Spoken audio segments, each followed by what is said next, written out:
સર્વે વૈષ્ણવોને મારા જય શ્રી કૃષ્ણ.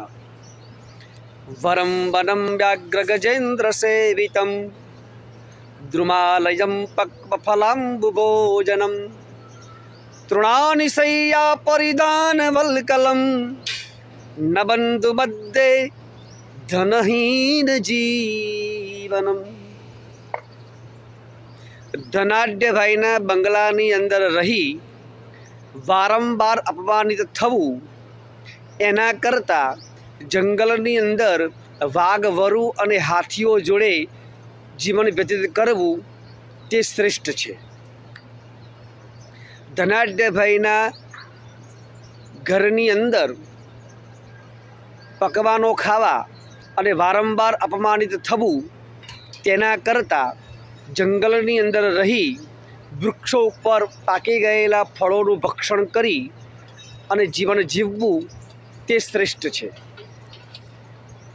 ધનાઢ્યભાઈના ઘરની અંદર ગાલીચા અને મખમલના ટકિયા હોય, સરસ મજાની રેશમવાળી ચાદર હોય, એની અંદર સૂઈ જવું એના કરતાં જંગલની અંદર લીલા અથવા તો સૂકા ઘાસની પથારી કરી અને સૂઈ જવું અને વૃક્ષો ઉપર રહેલી છાલના વલ્કલ ધારણ કરવા એ શ્રેષ્ઠ છે.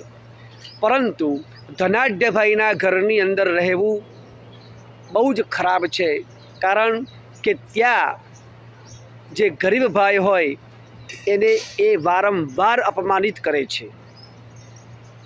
દરેક વૈષ્ણવોને મારા જય શ્રી કૃષ્ણ.